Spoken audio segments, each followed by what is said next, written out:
நபிகள் நாயகம் ஸல்லல்லாஹு அலைஹி வஸல்லம் அவர்கள் ஒருத்தர் வர்றார், வந்து என்ன செய்யறாரு, ஐனா அபிங்கிறாரு, எங்க வாப்பா எங்க இருக்கிறாங்க. நபிகள் நாயகம் ஸல்லல்லாஹு அலைஹி வஸல்லம் அவர்கள்ட்ட ஒருத்தர் வந்து கேட்கிறார், ஐனா அபி, என் தந்தை இப்ப எங்க இருக்கிறார், எங்க போவார், மரணித்து விட்டார், செத்து போயிட்டார் என் தந்தை, அவர் இப்ப எங்க போவாரு கேட்கிறவர் நபி தோழர்.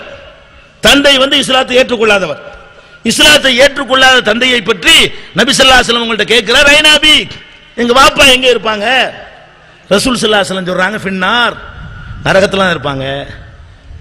அந்த மனுஷன் எப்படி இருக்கு, எவ்வளவு ஆத்திரம் வரும், எவ்வளவு கவலையா இருக்கு. என்ன இந்த ஆள் கொள்கைக்கு நம்ம வர்றோம், நம்ம வாப்பாவை நரகவாசிக்கிறாரு, அழுகுறாரு, கண்ணீர் விட்டு கொண்டே திரும்பி செல்றார். ரசூல் ஸல்லல்லாஹு அலைஹி வஸல்லம் பார்க்கறாங்க, இங்க வான்னு கூப்பிடுறாங்க அவரை. கிட்ட வந்தவுடனே இன்ன அபி வ அபாக ஃபின்னார், அட ஏன் வாப்பாவும் உன் வாப்பாவும் நரகத்துல போடா. உன் வாப்பா மட்டுமா நரகத்துல, ஏன் வாப்பாவும் தான். நான் எந்த கொள்கையை கொண்டு வந்திருக்கிறேனோ அதை எங்க வாப்பா ஏத்துக்கிறாட்டாலும் வாப்பாவை விட எனக்கு அல்லாஹ் வேணும். வாப்பா என்ன பண்ணுவார் உனக்கு சொர்க்கத்துல, காப்பாத்திடுவாரா. அடே மறுமையில தீர்ப்பொழுங்கிற எஜமான், அவனை மீறி ஒண்ணு உனக்கு செய்ய முடியாது. அல்லாஹ் ஒரு தீர்ப்பு அளிக்கிறான் என்று சொன்னால், அப்ப உங்க வாப்பாக்கு எதிராக அல்லாஹ் தீர்ப்பு அளிச்சா அல்லாஹ்வை எதிர்ப்பீங்களோ? உங்க தாத்தாவுக்கு எதிராக அல்லாஹ் ஜட்ஜ்மென்ட் பண்ணுனா அல்லாஹ்வை ஏத்து படம் திரட்டுவீங்களோ நீங்க? அதான இதுக்கு அர்த்தம். இப்ப நபிகள் நாயகம் ஸல்லல்லாஹு அலைஹி வஸல்லம் செய்றாங்க, அந்த அப்பன் பாட்டன்னு சொல்லி வழிகட போறானே அவனுக்கெல்லாம் பாடமாக இருக்க வேண்டும் என்பதற்காக தன்னுடைய தகப்பனை கொண்டு வந்து முன்னே நிறுத்துகிறார்கள். எங்க வாப்பாவும் நரகத்துல, உங்க வாப்பாவும் நரகத்துல. என்ன வழங்குது இதுல? இந்த மாதிரி உங்களை உசுப்பி விடுறான் பாருங்க, இதுக்கு மயங்க கூடாது. குர்ஆன் ஹதீஸ் படி ஒரு சித்தாந்தம் தப்பு என்று சொன்னால் அதை செய்தது என் தந்தையாக இருந்தாலும் தப்புதான், என் பாட்டனாக இருந்தாலும் தப்புதான், என்னுடைய முப்பாட்டனாக இருந்தாலும் தப்புதான் என்ற நிலைப்பாட்டுக்கு நீங்கள் வந்தால் உங்களை ஒண்ணு கெடுத்து விட முடியாது. நீங்கள் தெளிவான நிலையில் இருப்பீர்கள். மூசா நபி காலத்திலேயே ஃபிரௌன் இந்த தந்திரத்தை கையாண்டான். மூசா நபி காலத்துல அவர் போய் சொல்றாரு, என்ன சொல்றாரு, ஒரே ஒரு இறைவன் தான் இருக்கிறான், அவனை தவிர யாரையும் வணங்கக்கூடாது என்று இந்த லா இலாஹ இல்லல்லாஹ் என்ற தத்துவத்தை தெளிவாக வீரியமாக விளக்கமாக அவர் அந்த மக்களுக்கு எடுத்து சொல்லுகிறார். ஃபிரௌன் என்ன செய்யறாங்க தெரியுமா? மக்களை எல்லாம் வச்சுக்கிட்டு என்ன கேட்கிறான்னா, ஃபமா பாலுல் குருனில் ஊலா, எல்லா மக்களும் கூடி இருக்கிறாங்க. மூசா நபி என்ன பண்றாரு, அல்லாஹ் மட்டும் வணங்கினா சொர்க்கத்துக்கு போவீங்க, வேற வழிக்கு திரும்புனீங்க உங்களுக்கு நரகம் தான் அப்படின்னு சொல்றாரு. ஃபிரௌன் என்ன பண்றான், மூசா நபிக்கு எதிராக மக்களை உசுப்பி விடுவதற்கு தூண்டி விடுவதற்கு நல்ல ஒரு சான்ஸ் கிடைத்து விட்டதுன்னு சொல்லி ஒரு கேள்வி அவர்கிட்ட போடுறான். என்ன கேள்வியை போடுறான், மூசாவே நீ சொல்ற கொள்கை சரிங்கிற, நாங்க கொண்ட கொள்கை தப்புங்கிற, எதை நீ தப்புன்னு சொல்றியோ அதைத்தான் இந்த மக்களுடைய அப்பன் பாட்டெல்லாம் செஞ்சாங்க. அவன் சொல்றான், எதை நீ தப்புன்னு சொல்றியோ அதை நாங்க மட்டும் செய்யல, இந்த மக்கள் மட்டும் செய்யல, இவங்களுடைய அப்பன் பாட்டன்மார்களும் இதைத்தான் செய்தார்கள். ஃபமா பாலுல் குருனில் ஊலா, முந்தி சென்ற சமுதாயங்கள் இருக்கு, அவங்க நிலை என்ன சொல்லுப்ப, எங்களுக்கு இந்த ஏகத்துவத்தை சொல்ற, இது சரின்னு சொல்ற, நாங்க ஏத்துக்கிட்டோம்னு வை, அவங்க எல்லாம் என்ன கேட்கறான். எது கேட்கறான்? மூசா நபி என்ன சொல்லுவாரு, நரகத்துக்கு போவார்னு சொல்லுவாரு, இவங்களுக்கு ரத்தம் கொதிக்கும், எல்லாம் அடி பின்னி எடுத்து விடுவாங்க, மூசா நபியை போட்டு தள்ளிடுவாங்க சொல்லி அவன் கேட்கறான். எப்படி கேட்கறான்? முந்தி உள்ளவங்கள் நிலை என்னன்னு கேட்டால் மூசா நபி என்ன பதில் சொல்லி ஆகணும், அவங்க நரகத்தில்னு சொல்லி ஆகணும். அதை சொன்னா என்ன ஆகும், இந்த அறகுறையா இருக்கிறவங்க அருவா கத்தி தூக்கிடுவாங்க. அல்லாஹ் என்ன செய்யறான் பாருங்க, மூசா நபிக்கு போடுறான் ஒரு ஞானத்தை போடுகிறான். அவர் அழகா பதில் சொல்றாரு, இல்முஹா இந்த ரப்பி ஃபி கிதாப், அது பற்றிய ஞானம் என் இறைவனிடத்தில் அவன்கிட்ட உள்ள பதிவேட்டில் இருக்கிறது. லா யலில்லு ரப்பி வலா யன்சா, என் இறைவன் எதையும் தவறா முடிவு செய்ய மாட்டான், மறக்கவும் மாட்டான். அடே அவன் கரெக்டா பண்ண போடா, அவங்க எது என்னன்னு சொல்ல நான் வரவில்லை, நான் சொல்ற கொள்கை சரி என்று சொல்ல வந்திருக்கிறேன் போ அப்படின்னு சொல்லி மூசா நபி அவர்கள் அந்த இக்கட்டான நிலையில தப்பிப்பதற்கு ஒரு சரியான ஒரு பதிலையும் கூட அல்லாஹ் சொல்லி கொடுக்கிறான். இப்ப நம்ம என்ன விளங்கணும் தெரியுமா, இந்த முன்னோர்கள் மீது கொண்ட பக்தியின் காரணமாக நம்மிடத்தில் நிலை பெற்றுவிட்ட ஏராளமான சமாச்சாரங்கள் இருக்கின்றன. இதுக்கு எந்த விதமான சான்றுகளோ ஆதாரங்களோ இருக்கவில்லை. தூக்கி எறியணும், தரைமட்டமாக்க வேண்டும், கொளுத்த வேண்டும். இன்றைக்கு அந்த நிலை நமக்கு வந்திருக்குதா? இல்ல. இன்றைக்கு முக்காவாசி சடங்குகள் வரதட்சணை உள்பட நீங்கள் வாங்குகிற வரதட்சணை இருக்குது. இதுக்கு என்ன கிரவுண்ட்ல நீங்க ஆதாரம் காட்டுவீங்க? உங்க ஊர்ல பெண் வீட்டை வீடு கேட்கறீங்க, காசு பணமும் கேட்கறீங்க, வேற வேற வேற ஊர்களாக இருந்தால் இன்னும் வேற வேற பொருள்லாம் கேட்கறீங்க. இதுக்கு ஆதாரமா எந்த குர்ஆன் ஆயத்து இல்ல, எந்த ஹதீஸ் இல்ல. வேற ஏன் வாங்குறீங்க? உங்க அப்பம்பாட்ட வாங்கினா அவர் ஏன் வாங்கினாரு?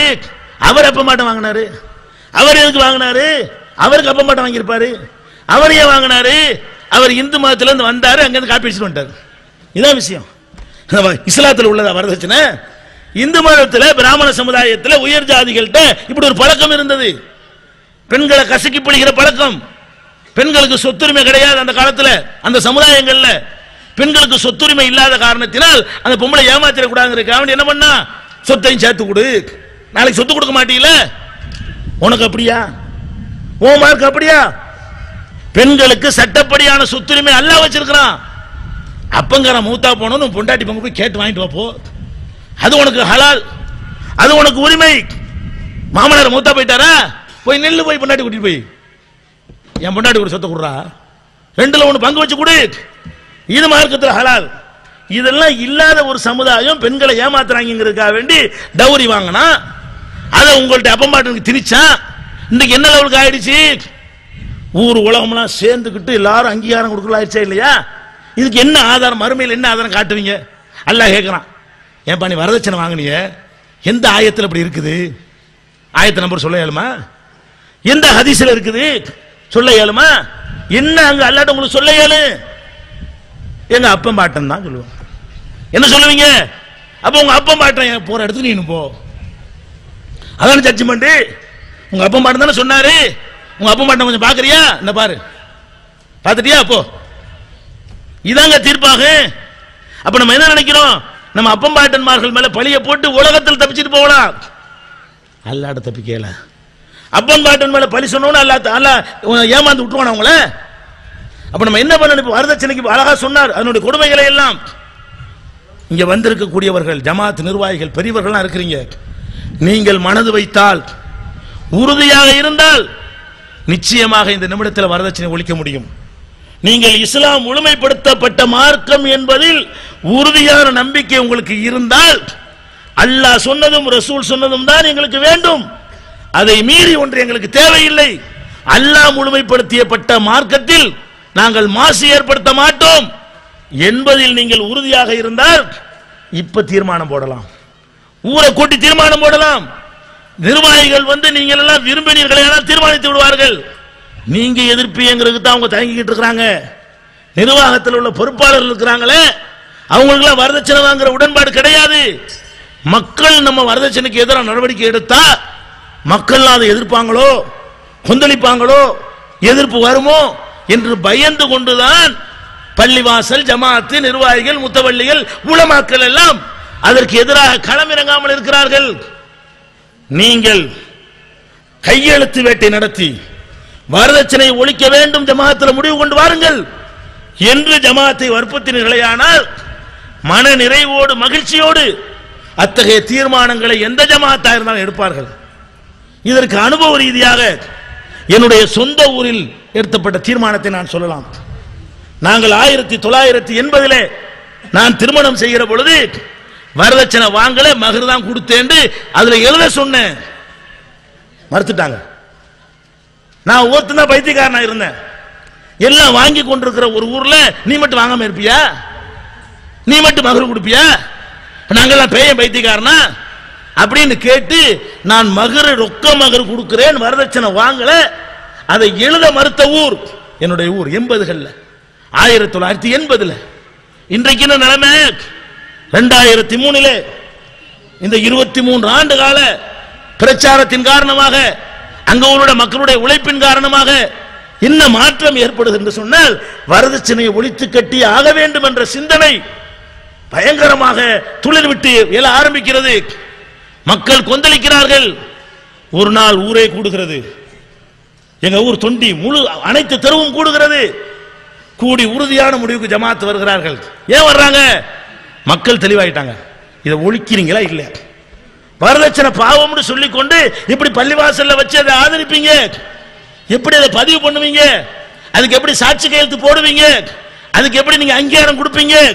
எப்படி எங்களை எல்லாம் உட்கார வச்சு பாவி ஆக்குவீங்க என்று மக்கள் கொந்தளித்த பொழுது ஊருடைய ஐக்கிய ஜமாத்து கூடி தெளிவான முடிவை எடுத்தார்கள். எங்களையும் அழைத்திருந்தார்கள். என்னைத்தான் அந்த முடிவை கூட விளக்கி சொல்லுகிற பொறுப்பை தந்தார்கள். மக்கள் எல்லாம் கைகளை உயர்த்தி அந்த முடிவை ஆதரித்தார்கள். என்ன முடிவு? வரதட்சணை வாங்குகிற திருமணங்களிலே ஜமாத் வராது, நிக்காஹ் பதிவு புத்தகம் வராது, ஆலிம் வரமாட்டார், நிர்வாகிகள் வரமாட்டார்கள், ஊருடைய எந்த ஒரு பொறுப்பாளர்களும் வரமாட்டார்கள், உங்களுடைய நிக்காகை ஜமாத்தில் அங்கீகரிக்க மாட்டோம் என்ற ஒரு முடிவை எடுக்கிறார்கள். அது மாத்திரமில்லை, இந்த கொடுக்கின்ற வரதட்சணையை ரெக்கார்டு பண்ற வழக்கம் இருந்தது எங்க ஊர்ல. 1 லட்சம் கொடுத்தான்னு சொன்னா அது ரெக்கார்டா எழுதிடுறது. 2 லட்சம் வரதட்சணை கொடுத்தா அது ரெக்கார்டா எழுதிடுறது. எழுதுறதுனாலேயே தொகை ஜாஸ்தி ஆகிட்டு இருக்கேன். எழுதுனா கேரண்டியா போயிடுதுல.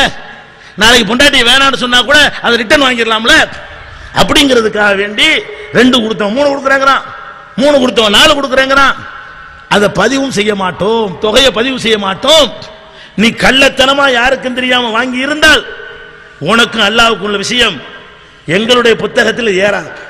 வெளிப்படையாக நீ சொல்வதை நம்பி நாங்கள் வந்து கலந்து கொள்வோம் என்றெல்லாம் ஒரு உறுதியான முடிவை எடுத்தார்கள். அல்ஹம்துலில்லாஹ் 2 வருஷம் அந்த முடிவு ஒழுங்கா போய் கொண்டிருந்தது. 2 மாதங்களுக்கு முன்னால் திடீர்னு சில பணக்கார வீட்டு கல்யாணங்கள் வர ஆரம்பித்த உடனே அவங்க கொடுக்க ஆசைப்படுகிறார்கள் அல்லது வாங்க ஆசைப்படுகிறார்கள். ஜமாத் தீர்மானம் ரத்துன்னு சொல்லி நிர்வாக கமிட்டியில் முடிவெடுத்து விட்டார்கள். எதுக்கு சொல்றேன்? மக்கள் சக்திக்கு முன்னாடி யாரும் பணிஞ்சு ஆகணும். உடனே நாங்கள் களமிறங்கினோம், வீடு வீடாக போய் கையெழுத்து வாங்கினோம். இந்த தீர்மானத்தை வாபஸ் வாங்கவில்லை என்றால், இத்தகைய தீர்மானம் வரதட்சணைக்கு ஆதரவான நிலை நீங்கள் எடுத்தீர்கள் என்றால் நிர்வாகம் எங்கள் கையில் இருக்குமே தவிர உங்கள் கையில் இருக்காது என்று கடுமையான எச்சரிக்கை விடுத்து கையெழுத்து வாங்கி அனுப்பிய பிறகு என்ன நிலை தெரியுமா? மறுபடியும் ஊரை கூட்டி மக்கள் எல்லாம் கொதிச்சு போயிருக்கிறார்கள்.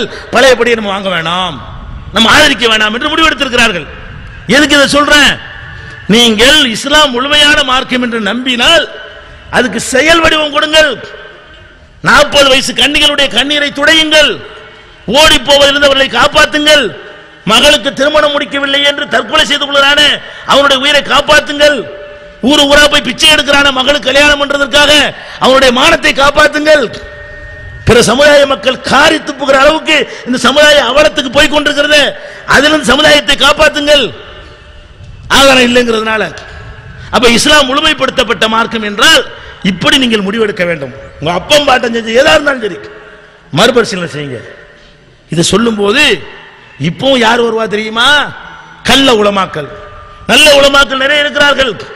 கள்ள உலமாக்கள், போலி உலமாக்கள் வந்து மறுபடியும் என்ன செய்வாங்க? அந்த காலத்தில் உள்ள சில உலமாக்கள் பேரெல்லாம் சொல்லுவாங்க. அந்த மௌலானா இருந்தாரு, அவர் சொன்னாரா? இந்த அவுலியா இந்த ஊர்ல இருந்தாங்க, அவங்க சொன்னாங்களா? அந்த பெரியார் இங்க தானே இருந்தாங்க, அந்த ஆலிம்சா இந்த ஆலிம்சா, அந்த மௌலானா இந்த மௌலானா, அந்த பெரியார் இந்த பெரியார், அந்த மகான் இந்த மகான், இப்படி ஒரு 7-8 10 பேரை சொல்லி அவங்களுக்கெல்லாம் தெரியாது, உங்களுக்கு தெரிஞ்சு விட்டதா கேட்பாங்க. அந்த காலத்து உலமாக்கள் லட்சணத்துக்கு தானே இதை நான் சொல்றேன். இப்ப நான் சொன்னதே எது? இந்த செயல் இருந்து அந்த உலமாக்களை எடைபடுவதற்கு பதிலாக உலமாக்கள் மீது கொண்ட பக்தியை வைத்து இவர்கள் சட்டத்தை மாற்ற சொல்கிறார்கள். உங்களுக்கு முந்தி உள்ள அப்பன் பாகட்டன் காலத்தில் இருந்த உலமாக்கள் நிச்சயமாக தப்பு செய்திருக்கிறார்கள். தப்பு செய்யலன்னா தியாரம் இருந்திருக்காது, தப்பு செய்யலன்னா சந்தன கூட இருந்திருக்காது, கொடிமரங்கள் இருந்திருக்காது, ஊதிய புனஸ்காரங்கள் இருந்திருக்காது, வரதட்சணை இருந்திருக்காது. அதுக்கெல்லாம் ஆதரவு அவர்கள் இருந்தார்களே, ஆனால் அவர்கள் கள்ள உலமாக்கள் என்று நீ சொல்லணுமே தவிர அவங்க செஞ்சா நீ ஆதரிச்சிருவியாப்ப? இந்த ஒரு எண்ணத்தை நம்ம மனதில் பதிய வைத்துக் கொள்ள வேண்டும். நான் இன்னும் சொல்றேன், நம்முடைய முன்னோர்களான உலமாக்களை பற்றி உங்களுக்கு ஒரு கருத்தை நான் பதிய வைக்க வேண்டும். இன்னைக்கு இருக்கிற ஜமியத் உலமா போல இல்லாமல் அன்னைக்கு இருந்த உலமாக்கள் இப்ப இருந்தாங்கன்னு வைங்க. இப்ப நீங்கள் செய்திருக்கிற சில புரட்சிகரமான நடவடிக்கைகளுக்கு அவர்கள் தான் முதல் முட்டுக்கட்டையாக இருந்திருப்பார்கள். அப்படி ஒரு மோசமான ஒரு நிலைக்கு இந்த சமுதாயத்தை கொண்டு போனார்கள். நமக்கு முந்தி உள்ள உலமாக்களை பற்றி புரிந்து கொள்வதற்கு 1-2 எவிடன்ஸ்களை நான் சொல்கிறேன். ஏன்னா அதெல்லாம் உங்களுக்கு மாறணும். உங்களை கெடுக்கிறது எல்லாமே எது கெடுக்க தெரியுமா? குணங்குடி மஸ்தான் அப்பாவெல்லாம் வந்தாங்களே, அந்த மௌலானாவெல்லாம் வந்தாங்களே, அந்தர்தீவ் மௌலானாவெல்லாம் வந்தாங்களே, அபுசாலி மௌலானாவெல்லாம் இங்கே வந்திருக்கிறாங்களே, அவங்களாம் அந்த கபரை பார்த்துட்டு தானே போனாங்க, அவங்களாம் ஒண்ணுமே சொல்லலையே இப்படின்னு சொல்லி அவர்கள் மீது ஒரு இமேஜை நீங்களா உருவாக்கி கொண்டு அதுக்கு தகுந்தவாறு மார்க்கத்தை வளைக்க பார்க்குறீங்க பாருங்க. முதல்ல அந்த உலமாக்கள் யார் என்பதை நீங்கள் புரிந்து கொள்ள வேண்டுமானால் அவர்களுடைய மடமையையும் அவர்களுடைய இஹ்லாஸ் இல்லாத தன்மையை வெளிப்படுத்துவதற்கு ஆயிரக்கணக்கான சான்றுகளை அல்லாஹ் அள்ளி இறைத்திருக்கிறான். என்ன அள்ளி இறைத்திருக்கிறான்? நீங்கள் மௌலிது கித்தாபை பார்த்திருப்பீர்கள். 6 மௌலிது சேர்ந்து ஒரு கித்தாபு வரும். சுப்ஹான மௌலிதுக்கு பெயர் போட்டிருப்பார்கள். அந்த கித்தாபுல என்ன பண்ணிருக்கான் தெரியுமா? எழுதியிருக்கிறான். அந்த கித்தாபை எல்லா ஆலிம்ஸாம் வீட்டுக்கு வச்சிருப்பாங்க. அதை கொண்டுட்டு போய் தான் மௌலிது ஓதுவாங்க. அந்த கித்தாபுல என்ன இருக்கு தெரியுமா? ஒரு பாடல், அரபு தமிழ் பாடல். அரபு தமிழ்னா என்ன? உங்க நாட்டில் அரபு தமிழ் இருக்கா? இருக்குது. அரபு தமிழ்னா என்ன? தமிழை வந்து அரபியில் எழுதுறது. இல்லாத எழுத்து கொண்டு சேர்த்துக்கிற வேண்டியது, ஒரு மாதிரியா உண்டாக்கிற வேண்டியது, ஐநுக்குள்ள 3 புள்ளி வைக்க வேண்டியது. அது இங்க நான் சொல்லிக்கிறேன். இப்படி இப்படி ஏதோ கோல்மால் பண்ணி ஒரு புது பாஷையை உண்டாக்குனாங்க. இந்த அரபு தமிழ்ல எழுதியிருக்கான் பாட்டு ஃபீ பயானி கொடிய நகசு. ஃபீ பயானி கொடிய நகசு. கொடிய நகசு பற்றிய பாடம் போட்டாரா? அதுல ஒரு பாட்டு வருது. எப்படி பாட்டு வருது? நிகழ்த்தும் ஒடுக்கத்தின் புதன் வாரத்தை நெடியோன் நகுசு என்றான் குர்ஆனிலே. இந்த ஒடுக்கத்து புதன் இருக்க நம்ம ஊர்ல கொண்டாடுறோமே சபர் மாசத்துல, ஊர்ல உண்டா? கடைசி புதன்கிழமையில ஒடுக்கத்து புதன் கொண்டாடுவாங்க. உங்க ஊர்ல இல்லைங்கிறாரு. நிறைய ஊர்கள் இருக்கிறது, இருந்தது, இப்ப ஒளிஞ்சு போச்சு. அந்த ஒடுக்கத்து புதன்ல லட்சக்கணக்கான முசீபத்து இறங்குதான். அதை போக்குறக்கா என்ன செய்யணுமா?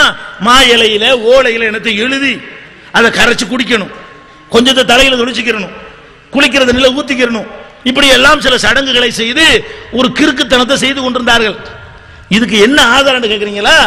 அந்த காலத்து உலமாக்கள் மக்கள்கிட்ட போய் சொன்னாங்க. என்ன சொன்னாங்க? நிகழ்த்தும் ஒடுக்கத்தின் புதன் வாரத்தை நெடியோன் நகுசு என்றான் குர்ஆனிலே.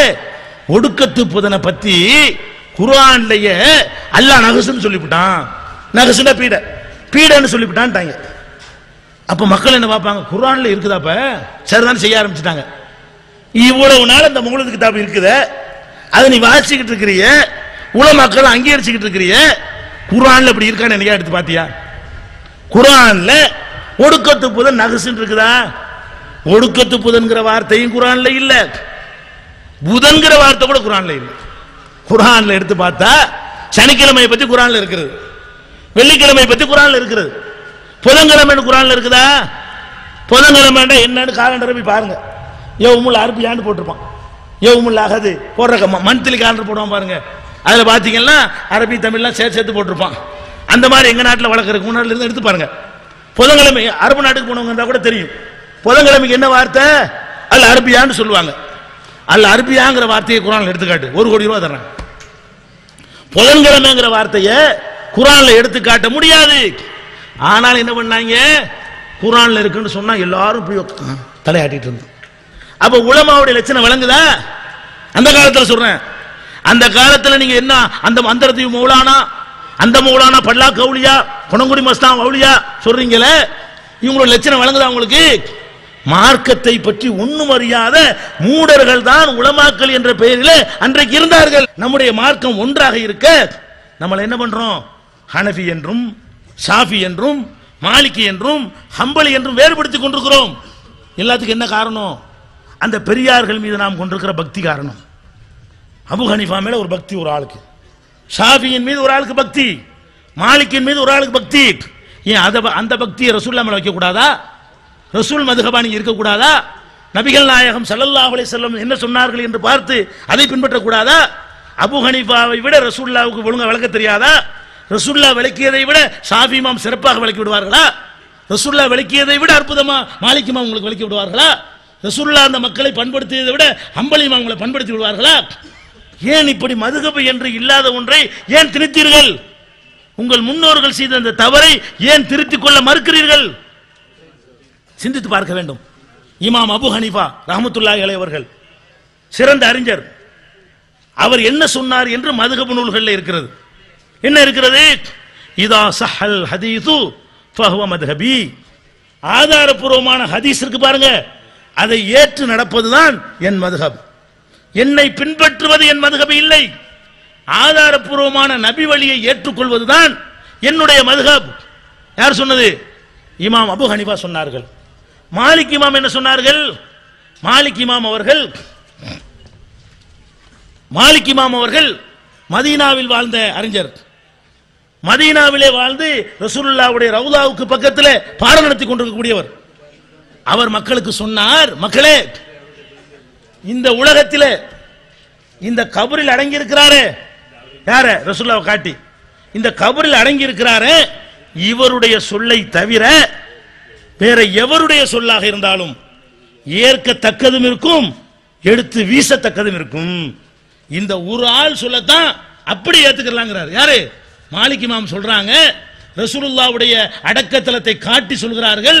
இந்த சாஹிபுல் கபர் இருக்கிறாரே, இந்த கபர்காரரு நபிகள் நாயகம், இவங்களுடைய வார்த்தையை தவிர யாருடைய வார்த்தையாக இருந்தாலும் அதில் ஏற்கத்தக்கதும் இருக்கிறது, எடுத்து வீசத்தக்கதும் இருக்கிறது.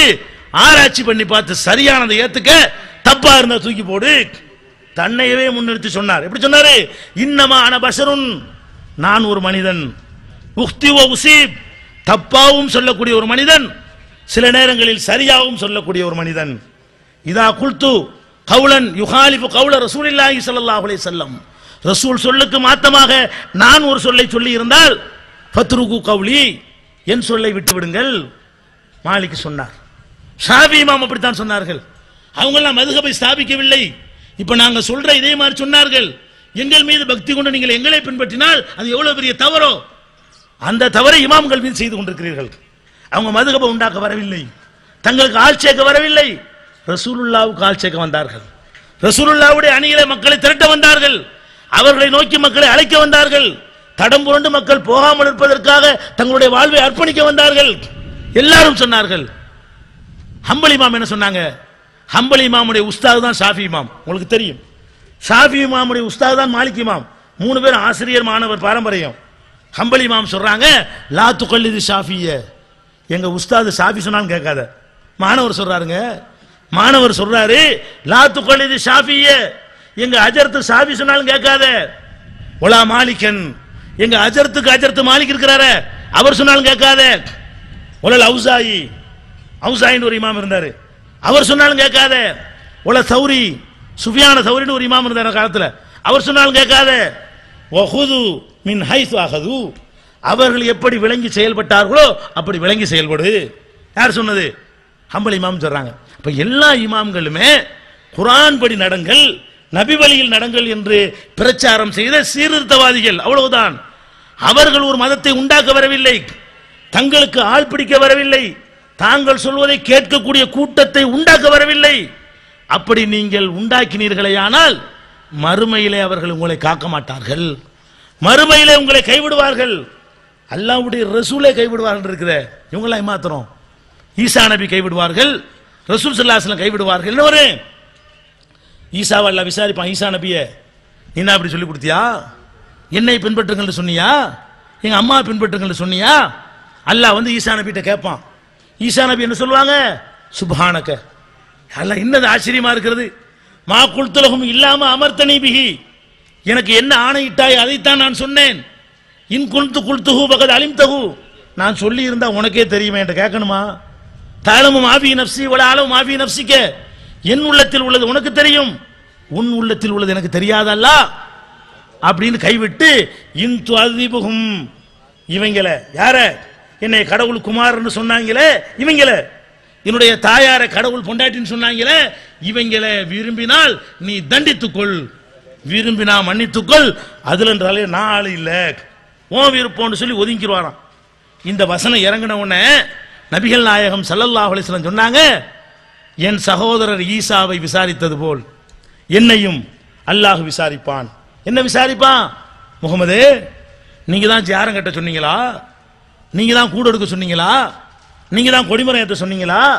நீங்க தான் மதுஹப் உண்டாக்கிட்டு போனீங்களா? பின்னாடி 4 பேர் வருவாங்க பின்பற்றுங்க, நீங்க தான் சொன்னீங்களா அப்படின்னு அல்லாஹ் கேட்பான். ரசூல் ஸல்லல்லாஹு அலைஹி வஸல்லம் சொல்றாங்க, ஃபஅகூலு கமா கால அப்துல் சாலிஹ், நல்லடியார் ஈசா நபி சொன்னது போலவே நானும் சொல்லிடுவேன், யா அல்லாஹ் எனக்கு தெரியாது, நீ சொன்னதை சொன்ன, இதெல்லாம் நான் சொன்னது இல்லை, நான் சொன்ன உனக்கு தெரிஞ்சிருக்கும். அதனால நீ இவங்களை தண்டிச்சால் நான் வரமாட்டேன், இவங்களை மன்னிச்சால் நான் வரமாட்டேன். அப்ப ரசூலுல்லாஹ் அம்பொண்ணு விட்டு போயிருவாங்கன்னு சொன்னா அபூ ஹனீஃபா உங்களை காப்பாத்துவாரா? ஆமா நான் தான் சொன்னேன், நம்ம ஆளுக்கு தான். ஈசா நபிக்கு முடியவில்லை, முகமது ஸல்லல்லாஹு அலைஹி வஸல்லம் முடியவில்லை. ஷாஃபி இமாம் வந்து நீங்க செய்யற அக்கிரமத்தை எல்லாம் சுமந்து கொண்டு ஆமா நம்ம கட்சியை சேர்ந்தவங்க தான் நடக்குன்னு நினைக்கிறீங்களா? என்ன பண்ணனே? குர்ஆன் ஹதீஸ்ல இருக்குதா அமல்படுத்துங்க, குர்ஆன் ஹதீஸ்ல இல்லையா தூக்கி கடாசுங்க. இந்த நிலை மதுகமாகி விடுபட வேண்டும். இன்றைக்கு என்ன நடந்து கொண்டிருக்கு நம்ம பார்க்கிறோம். நம்முடைய தொழுகை எப்படி தொழுகிறோம்? ஷாஃபி மதுகப்ல கேட்கும் போதே ஒரு காரியத்தை செய்யும் போதே தொழுகையில தக்பீர் எங்க கட்டணும், நீ ஷாஃபியா ஹனஃபியா அஜத்து கேட்பார். ஷாஃபி ஹனஃபி இருக்கிற ஊரா இருந்தால் உங்க ஊர்ல கேட்க மாட்டாருங்க, எல்லாம் ஷாஃபி தானே, கேட்க மாட்டாரு. எங்க தமிழ்நாட்டையெல்லாம் ஷாஃபி ஹனஃபி கலந்துருப்பாங்க, ஷாஃபி கூட கம்மி, ஹனஃபி தான் ஜாஸ்தி. என்ன செய்வாங்க? தொழுவணும், எங்க கட்டணும், நீ ஷாஃபியா ஹனஃபியா, ஷாஃபி ஷாஃபி அங்கே கட்டு, ஹனஃபி அங்கே கட்டு, மாலிக்கு எப்படி விட்டுக்க, இப்படி சொல்லிக் கொடுப்பார்கள். அடே முஸ்லீமுக்கு என்னடா சட்டம் சொல்லுப்பா? ரசூல் ஸல்லல்லாஹு அலைஹி வஸல்லம் எப்படி தொழுவ சொன்னாங்க? ரசூலுல்லாஹ் தொழுகை காட்டி தரலையா? இவர் தான் முதல்ல கண்டுபிடிச்சாரா? இவர் தான் தண்டு போனாரா? அப்ப ரசூல் ஸல்லல்லாஹு அலைஹி வஸல்லத்தோட மார்க்கம் முழுமையாச்சுன்னு நினைச்சால் அந்த முழுமையான மார்க்கத்தில் தொழுவது எப்படி என்று இருந்ததா இல்லையா? அதான் கேள்வி. சம்பூர்ண மார்க்கம் சொல்றீங்கல்ல, அந்த சம்பூர்ண மார்க்கத்தில் மைனஸ் தொழுகையா? தொழுகை இருந்துச்சா இல்லையா? அதுல ரசூலுல்லாஹ் தொழுகையை சம்பூர்ணமா சொல்லி தந்தார்களா இல்லையா? உனக்கு நன்மை வந்து சேரும், ஒரு பாலம் கட்டி விட்டியா, ஒருத்தர் நல்ல கல்வி கொடுத்துட்டு போனியா, உன் காசை வச்சு நல்ல காரியத்தை செஞ்சுட்டு போனேன்னு வை. அப்படியெல்லாம் செஞ்ச ஒரு செல்வந்தர் வருவார், நம்மெல்லாம் என்ன செய்வோம்? வள்ளல் வந்து விட்டா, வாரி வாரி வழங்கிய வாரி வள்ளல் வருகிறான்னு சொல்லி என்ன செய்வோம்? பயங்கரமா அள்ளி கொடுக்க போறான். அல்ல என்னடா செஞ்ச? உனக்கு அள்ளி அள்ளி கொடுத்தன, கப்பல்லாம் ஓடுனுச்சே, விமானம்லாம் வச்சிருந்தியே, என்ன செஞ்ச? என்ன செஞ்சனா? அள்ளி அள்ளி கொடுத்தன்ல. அல்லாஹ் என்ன சொல்லுவான்? கொடுத்த, உண்மையில் கொடுத்தாய். எதுக்கு கொடுத்த? வள்ளல்னு மக்கள் கூப்பிடணும், மக்கள் பாராட்டணும், இவரை மாதிரி ஒரு வள்ளல் உண்டா என்று புகழணும். இது தானே கொடுத்த. புகழ்ந்துட்டாங்கடா அங்கேயே, இங்க எதுக்கு வர்ற? நீ எதுக்கு செஞ்ச? உலகத்தில் கிடைச்சு போச்சு, இழுத்துட்டு போங்க நரகத்துக்கு. மகான் யார் நடந்ததா? இப்ப நம்ம கண்ணுல மகான், அல்லாஹ் கண்ணுல மகான் இல்லை. நம்ம கண்ணுல ஷஹீது, அல்லாஹ் கண்ணுல ஷஹீது இல்ல. அப்புறம் ஆலிம் வருவார். ஆலிம்ல யாரெல்லாம் வருவா? நீங்க, நான் வருவேன், உங்க ஊராட்சி ஜமாத்துல் உலமாக்கள் வருவாங்க, எதிர்கருத்து உள்ள வருவாங்க, அப்துல் கார் ஜிலானிலாம் வருவாரு, ஷாவுல் பாஷாலாம் வருவாரு, எல்லாம் வருவோம். ஷாஃபி இமாம், மாலிக் இமாம்லாம் வருவாங்க, எல்லாம் வருவோம். அல்லாஹ் கேப்பா, என்னடா பண்ணீங்க? என்ன என்ன பண்ணுமா? கொழும்புக்கு போனோம், புத்தளத்துக்கு போனோம், இது காத்தாங்குடிக்கு போனோம் நான் சொல்லுவேனா? அல்லாஹ்வுக்கு தெரியுமில்ல. டேய் நீ எதுக்கு போன? எனக்கு வேண்டிய போன? உன்னை எல்லாரும் பாராட்டணும், புகழணும். புகழ்ந்துட்டாங்களே, உன்னை அறிஞர் அது தானே போன இப்படின்னு கேட்டு எனக்கு தீர்ப்பளிச்சா உங்களுக்கு கண்டுபிடிக்க இயலுமா? அதை அல்லாஹ் எப்படி எனக்கு தீர்ப்பளிக்க போறான்? அட நான் தான் இப்ப வந்து நிக்கிறேன், என்னத்துக்கு நிக்கிறேன் உங்களை சொல்ல இயலுமா? நான் என்ன நோக்கத்தில் உங்களுக்கு கண்டுபிடிக்க இயலுமா? சொல்ற செய்தி நல்லா கேட்டு போயிட்டு இருக்கணுமே தவிர எனக்கு எதுக்கு சர்டிபிகேட் கொடுக்குறீங்க? நீங்க எனக்கு எதுக்கு மகான்ங்கிறீங்க? என்ன எதுக்கு நீங்க நல்லவங்கிறீங்க? வேற யாரையும் எதுக்கு நல்லவன் சர்டிபிகேட் கொடுக்குறீங்க? சொல்ற செய்தி கரெக்டா இருக்கா? செய்தி கரெக்ட், குர்ஆன்ல இருக்கு, ஓகே, ஹதீஸ்ல போயிட்டு இருக்க வேண்டியதான். இவன் நல்லவனா? செயல் மட்டும் தீர்மானிக்காது. நான் நல்லவனான்னு தீர்மானிக்கிறதுக்கு கல்பு. இன் அவுலியாஹு இல்லல் முத்தகூன், முத்தகீன்கள் தான் அவனுடைய அவுலியாக்கள், அவனை அஞ்சுகிறவர்கள் தான் அவுலியாக்கள். அப்ப அச்சத்தின் பாற்பட்டு தெரியும் போது நீங்க என்ன அந்த மகான் இந்த மகான் இந்த மகான் மகான்னு சொல்லி காலில் விழுவுறீங்க.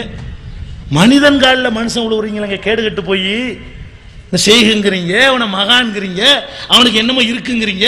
கடைசியில் என்ன ஆகுது? அவன் காலத்தோடு நக்குறாங்களங்க. காலை கல்வி குடிக்கிறான், பாத பூஜை செய்கிறான், காலில் விழுந்து சாஷ்டாங்கம் பண்றான். கேட்டா என்ன? அவர் அல்லாஹ் நிலைக்கு போயிட்டாருங்கிறான், அந்த நிலைக்கு போயிட்டாருங்கிறான்.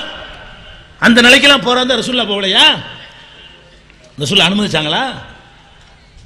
அப்படி ஆசைப்பட்டாங்க சஹாபாக்கள். நம்ம எல்லாம் ஆசைப்படுற மாதிரி, அறியாமையில் ஆசைப்படுற மாதிரி சஹாபாக்கள் அறியாமையில் ஆசைப்பட்டார்கள். ரசூல் ஸல்லல்லாஹு அலைஹி வஸல்லம் அந்த அறியாமையை நீக்கினார்களே தவிர தனக்கு சாதகமா பயன்படுத்திக் கொள்ளவில்லை. என்ன பண்ணாங்க? அல்லாஹ்வுடைய தூதர் எத்தனை நாடுகளுக்கு போகிறோம், எத்தனை ஊர்களுக்கு போகிறோம், அங்குள்ள மன்னர்கள் எல்லாம், அங்குள்ள மக்கள் எல்லாம் மன்னர்களுக்கு சிர வணக்கம் செய்வதை நாங்கள் பார்க்கிறோம்.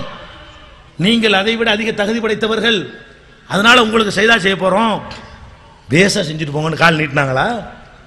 என்ன சொன்னாங்க? லவ் குந்து ஆமுர் அஹதன் ஐ யஸ்ஜுத லி அஹதின், லஅமர்துல் மர்அத அன் தஸ்ஜுத லி ஜௌஜிஹா, ஒரு மனுஷனை இன்னொரு மனுஷனுக்கு சஜிதா செய்யுமாறு நான் கட்டளையிடுவதாக இருந்தால் ஒரு மனைவியை அவளுடைய கணவனுக்கு சஜிதா செய்யுமாறு கட்டளையிட்டிருப்பேன். அதையே தடுத்தவன் நான். எதுக்கு இதை சொல்றாங்க தெரியுமா? அந்த காலத்துல எல்லாம் கணவன் தெய்வமாக கருதப்பட்டான். எல்லா சமயங்களிலும் எல்லா மார்க்கங்களிலும் உலக பொதுமுறை என்று சொல்லக்கூடிய திருக்குறளை எடுத்து பாருங்கள். அதுதான் உள்ளதிலே கொஞ்சம் குப்பை கம்மின்னு சொல்வார்கள். அதை எடுத்து பார்த்தால் கூட அது என்ன இருக்கு? புருஷன் கடவுள் இருக்கும். எப்படி இருக்கு? தெய்வம் தொழால் கொழுநன் தொழுதெழுவால் பெய்யன பெய்யும் மழை. தெய்வத்தை தொழாமல் கொழுநன்னா புருஷன், புருஷனை ஒரு பொம்பளை தொழுதாலையானால் பெய்யின்னு சொன்ன மழை பெஞ்சிருமா. புருஷனை தொழணும், புருஷங்கால தொட்டு கும்பிடணும், புருஷங்கால விழுந்து வணங்கணும், இப்படின்னு உலகம் பூரா சட்டம் ஏற்றுனாங்க. அதை மாற்றியவன் நான். உலகமெல்லாம் எதை சரின்னு கண்டிச்சோ அதுக்கு தடை போட்ட நான். கணவன்காலில் மனைவி விழுவது உலகத்தில் தப்பா கருதப்படவில்லை, அதுக்கு தடை போட்ட நான் என் காலில் விழுவ அனுமதிப்பேனா? அப்ப நீங்க என்ன நினைத்துக் கொண்டிருக்கிறீர்கள்? முழுமையான மார்க்கத்தில் காலில் விழுவதற்கு எங்க இடம் இருக்கிறது? அல்லாஹ்வுடைய ரசூல் காலில் விழ முடியாது, பெத்த தாய் காலில் விழ முடியாது, தகப்பன் காலில் விழ முடியாது, அஜர்த்து காலில் விழ காலில் விழுத்தலுங்க. சரியான முஸ்லிமா இருந்தால் மரியாதைக்காக ஒருவருக்காக எழுந்து நிற்கவே கூடாது. நீங்க சஜிதாவுக்கு போய் கொண்டிருக்கிறீர்கள். சஜிதாவெல்லாம் முழு சரணாகதி, அதுக்கு போக வேண்டாம். ஒரு மனுஷனை பார்க்கிறோம், அவனுக்காக எழுந்து நிற்கலாமா? வரவேற்பதற்காக எழுந்து நிற்கலாம். ஒன்னே ஒண்ணுதான், மரியாதைக்காக எழுந்து நிற்க கூடாது. வரவேற்பு இருக்குன்னா என்ன அர்த்தம்? உங்க வீட்டுக்கு நான் வர்றேன், எந்திரிச்சு நிக்கிறீங்களா? என் வீட்டுக்கு நீங்க வரும்போது நானும் எந்திரிக்கணும். அப்படி நாங்க தூரத்தில் வந்தீங்களே வாங்க எந்திரிக்கலாம். அப்ப வரவேற்பதற்காக எழுந்து நிற்பது ரெண்டு பக்கமும் உள்ளது. நீங்க வந்தா நான் நிக்கிறது, நான் வந்தா நீங்க நிக்கிறது, இதுக்கு தப்பு இல்லை. மரியாதைக்கு என்ன அர்த்தம்? அவர் வந்தா மட்டும் நான் எந்திரிக்கிறது, நான் வந்து அவர் எந்திரிக்க மாட்டார். இப்ப என்ன அர்த்தம்? மரியாதை. நீங்க ஒரு செய்கிட்ட போறீங்க, அல்ல செய்கு உங்கள்கிட்ட வர்றாரு, ரெண்டு தடவை நீங்க தான் எந்திரிப்பீங்க. நீங்க செய்கிட்ட போனால் நீங்க நின்றுட்டு இருப்பீங்க, செய்கு உங்கள்கிட்ட வந்தாலும் நீங்க தான் எந்திரிப்பீங்க. இப்படி இருக்கக்கூடாது. செய்குங்கிறானா மரியாதைக்கு எந்திரிக்கலையா? வரவேற்கு தான் நிக்கிறியா? அந்த செய்கு வீட்டுக்கு நீ போகும்போது வாங்க வாங்கன்னு வாசலுக்கு வரணும். அப்படிப்பட்ட ஒரு மார்க்கத்தில் எந்த அளவுக்கு இப்படி பாருங்க. இந்த சம்பவத்தை கேட்டா எல்லாம் தவிடுபடி ஆயிரும். ரசூல் ஸல்லல்லாஹு அலைஹி வஸல்லம் அவர்கள் நோய்வாய்ப்பட்டு விடுகிறார்கள், காலில் அடிபட்டது, நின்று தொழுகிறதுக்கு முடியல, உட்கார்ந்து தொழுகிறாங்க. நின்று தொழ முடியாட்டி என்ன செய்யலாம்? உட்கார்ந்து தொழுவலாம். உட்கார்ந்து தொழுகிற ரசூலுல்லாவை பின்பற்றி சஹாபாக்கள் தொழுகிறார்கள், நின்று தொழுகிறார்கள். ரசூலுல்லாஹ் அப்படி உட்கார்ந்துட்டு திரும்பி பார்க்கறாங்க, எல்லாரும் நிக்கிறாங்க. ரசூலுல்லாஹ் என்ன செய்யறாங்க? இவங்க நிக்கிறது ரசூலுல்லாஹ்க்கு இல்ல, உங்களுக்கு தெரியுதுல, ரசூல் ஸல்லல்லாஹு அலைஹி வஸல்லம் நிக்கிறாங்க. தொழுகையில் நிக்கிறதா முறை, முடியாதவர் தான் உட்காரலாம். ரசூல் ஸல்லல்லாஹு அலைஹி வஸல்லம் முடியலன்னு உட்கார்ந்து இருக்கிறாங்க. சஹாபாக்கள் நின்றது யாருக்காக? அல்லாஹ்வுக்காக. கண்டிப்பா ரசூலுக்கு இல்ல, எல்லாருக்கும் தெரியும். ரசூலுல்லாஹ் இல்லடா நிப்பாங்க. ரசூலுல்லாஹ் இடத்துல வேற யார் இமாமன்னா நிப்பார்கள், தனியா தொழுக நிப்பார்கள். தொழுகையில் நிற்பது என்பது தொழுகையில் ஒரு முறை, அதுக்கு நிக்கிறாங்க. ரசூலுல்லாஹ் பார்த்து என்ன நினைக்கிறாங்க? இப்படி உன்னை எவனாச்சும் பார்த்தான்னு சொன்னா எனக்கு நிக்கிறாங்கன்னு எடுத்துக்கிறோம். அப்படி இல்ல, சஹாபாக்கள் நிக்கல. என்ன சொல்றாங்க? அஜமிகள், அந்த காலத்தில் அரபுல மட்டும் தான் தௌஹீத் இருந்துச்சு, அதுக்காக சொல்றாங்க. அஜமிகள், பாரசீக ரோமாபுரியை சேர்ந்த அஜமிகள் தங்கள் மன்னருக்கு முன்னால் நிற்பதை போல நீங்கள் நிற்பதாக தோற்றம் அளிக்கிறது. இமாம் உட்கார்ந்து தொழுவித்தால் நீங்கள் உட்கார்ந்து தொழுவீங்க. இமாம் அவர் தான் உனக்கு வேணும், நல்லா தொழுவிக்கிறாரா? அவருக்கு உட்கார்ந்து தான் தொழுவிக்கிற நிலைக்கு ஆளாயிட்டாரா? அவருக்கு உட்கார பர்மிஷன் கிடைத்தால் மாமும்களுக்கும் அந்த பர்மிஷன். எப்படி மார்க்கன்னு பாத்தியா? உனக்கு எவ்வளவு பெரிய சுயமரியாதை மீட்டு தர மார்க்கன்னு பாத்தியா? அல்லாவுக்கு நிக்கிற நீ மனுஷனுக்காக நிக்கிறேன்னு சந்தேகம் கூட வரக்கூடாதுன்னு சொல்லி உன்னுடைய கௌரவத்தையும் உன்னுடைய மானத்தையும் உன்னுடைய இஸ்ஸத்தையும் காப்பாற்றுகிற மார்க்கத்தை வாழையடி வாழையாக பரம்பரையா பெற்றுக்கொண்டு பன்றிகளுக்கும் சாக்கடை பன்றிகளுடைய காலையும் விழுவுறிய வெட்கமா இல்ல? மகானை தடுத்து நிறுத்திருக்க வேண்டாம? அவன் ஒரு மகானா இருந்தால், அவன் ஒரு பெரியாரா இருந்தால், அட பாவிகளா, ரசூலுல்லாஹ்வுக்கு பின்னாடி உட்கார்ந்து தொழுகிறது, நின்று தொழுகிறது தடுக்கப்பட்டிருக்கடா, என் காலில் எப்படா விழுவுறீங்க என்று சொல்லி இருக்க வேண்டாமா? அப்ப இந்த தரிகாக்கள் விட்டு ஒழிக்கப்பட வேண்டும். அது சாதலியாத்த மகான்கள் தான் அடிப்படை. மகான் ஒருத்தன் கிடையாது, யாரையும் நம்பாதீங்க. உள்ளம் சரியா இருக்கா இல்லையாங்கிறது அல்லாஹ்வுக்கு தான் தெரியும். குர்ஆனை பாருங்க, போய்கிட்டே இருங்க, யாரையும் வழிகாட்டியா கொண்டு போக வேண்டாம், ரசூலுல்லாஹ் வழிகாட்டியா கொண்டு போய்கிட்டே இருங்க, என்றும் நிரந்தர வழிகாட்டி அவங்க தான்.